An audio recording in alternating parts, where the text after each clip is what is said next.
Assalamualaikum warahmatullahi wabarakatuh. Alhamdulillah hari ini kita bisa ketemu lagi.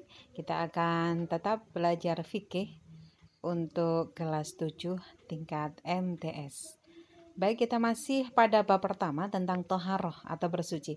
Dan ini adalah materi terakhir di bab toharoh. Kita akan membahas tentang tayamum, haid, dan nifas. Pengertian tayamum. Tayamum menurut bahasa artinya adalah sengaja atau menuju. Sedangkan menurut istilah adalah mengusap debu yang suci pada wajah dan kedua tangan sampai siku sesuai syarat dan rukunnya sebagai pengganti wudhu atau mandi wajib.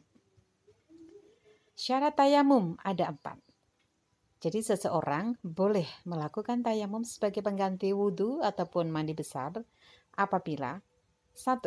Sudah masuk waktu sholat.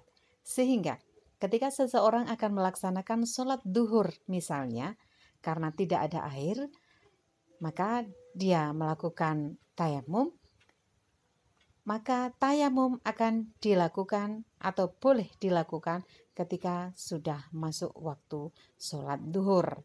Seandainya jam 11 dia bertayamum untuk melakukan sholat duhur, maka tayamumnya tidak sah.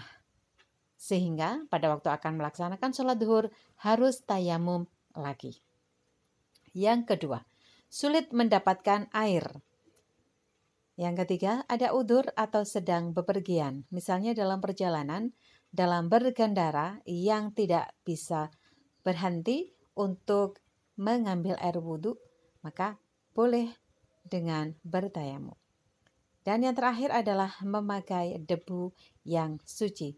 Ingat, yang dipakai adalah debu yang suci. Rukun tayamum ada 4. Yang pertama niat. Niatnya adalah nawaitu tayammuma listibahatis sholati fardhan lillahi ta'ala. Selanjutnya, mengusap wajah. Yang ketiga, mengusap kedua tangan sampai siku. Dan yang keempat adalah tertib atau urut. Selanjutnya sunnah tayamum ada 3. Yang pertama adalah membaca basmalah. Yang kedua menghembuskan debu dari telapak tangan. Dan yang ketiga adalah membaca doa sesudah tayamum. Doanya sama seperti doanya sesudah wudhu, yaitu asyhadu an la ilaha illallah wahdahu la syarikalah wa asyhadu anna Muhammadan abduhu wa rasuluh. Allahumma ja'alni minat tawwabina wa ja'alni minal mutatahhirin wa ja'alni min ibadikas sholihin. Subhanakallahumma bihamdika asyhadu an la ilaha illa anta astaghfiruka wa atubu ilaik. Selanjutnya untuk ketentuan tayamum adalah tayamum itu hanya sebagai pengganti wudhu dan mandi besar, bukan untuk menghilangkan najis. Sehingga sebelum tayamum, najis yang ada di badan harus dihilangkan terlebih dahulu. Yang kedua, 1 kali tayamum untuk 1 kali sholat fardu atau 1 kali sholat. Sehingga kalau duhur melakukan tayamum, kemudian setelah selesai sholat duhur, biarpun pada waktu masuk sholat asar belum hadas kecil, maka tetap pada waktu asar harus tayamum terlebih dahulu untuk melakukan sholat asar. Karena 1 kali tayamum hanya untuk 1 kali sholat fardu. Selanjutnya penyebab seseorang boleh tayamum ada 3. Yang pertama, karena tidak ada air. 2, dalam perjalanan atau musafir. Dan yang ketiga, karena sakit yang menjadi parah jika terkena air. Seseorang ketika sakit dan tidak bisa menggunakan air, maka boleh melakukan tayamum agar bisa melakukan sholat. Hal-hal yang membatalkan tayamum adalah sama seperti hal-hal yang membatalkan wudhu dan melihat air sebelum melakukan sholat.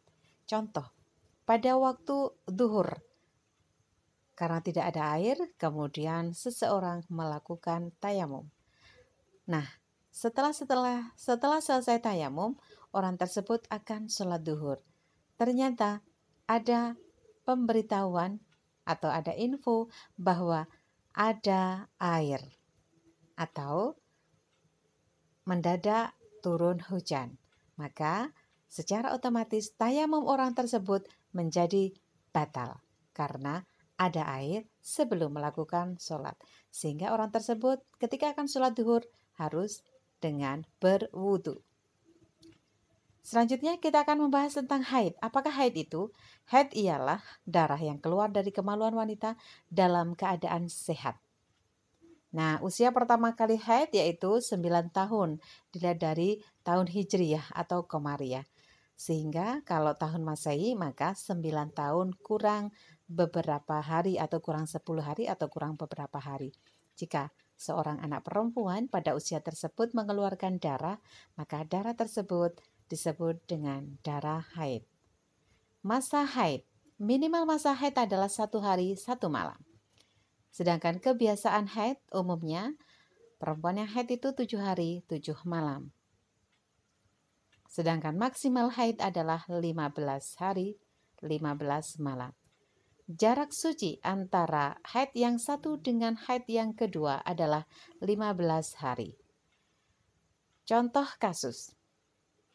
Tanggal 1 sampai 7 keluar darah. Tanggal 8 sampai 12 mampet, darahnya tidak keluar lagi. Kemudian tanggal 13 sampai dengan tanggal 15 ternyata keluar darah. Kemudian tanggal 16 sudah mampet lagi. Maka manakah yang dihukumi haid? Yang dihukumi haid adalah dari tanggal 1 sampai dengan tanggal 15. Semua dihukumi haid. Sehingga jika ini terjadi di bulan Ramadan, maka perempuan tersebut mempunyai qadha puasa selama 15 hari. Meskipun pada waktu tanggal 8 sampai 12 ketika mampet, perempuan tersebut sudah melakukan puasa Ramadan dan juga melakukan sholat fardu. Tetapi tetap dihukumi haid, sehingga pada tanggal 8 dan 12 ini meskipun puasa, maka puasanya tidak sah karena dianggap haid, sehingga dia memiliki hutang haid mulai dari tanggal 1 sampai dengan tanggal 15. Itu contoh kasus pertama. Contoh kasus kedua, jika tanggal 1 sampai dengan 17 keluar darah, maka pada saat tanggal 15 harus mandi besar karena maksimal haid adalah 15 hari. Dan yang dihukumi haid adalah kebiasaan haidnya perempuan tersebut. Jika biasanya 7 hari, maka yang dihukumi haid adalah yang 7 hari. Sedangkan yang tanggal 8 sampai dengan tanggal 15 atau 8 harinya itu disebut suci. Sehingga pada saat itu dia memiliki qadha sholat karena pada 8 hari itu dia tidak sholat karena menganggap dirinya haid. Diqadha semuanya yang 8 hari itu. Kemudian tanggal 15 sampai dengan 17 dihukumi istihadah. Jadi tanggal 15 karena masih keluar darah sampai dengan tanggal 17 dan seterusnya dihukumi istihadah.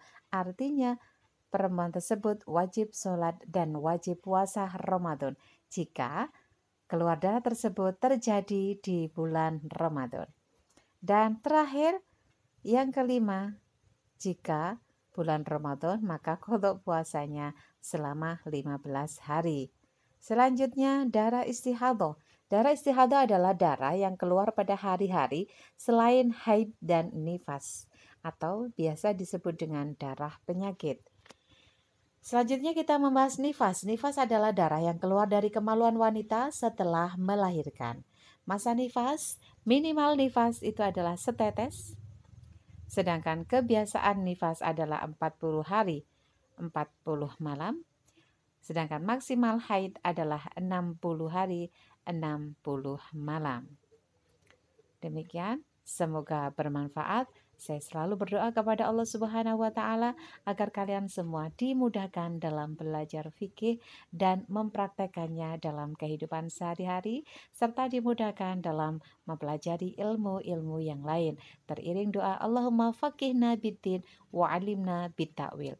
Wassalamualaikum warahmatullahi wabarakatuh.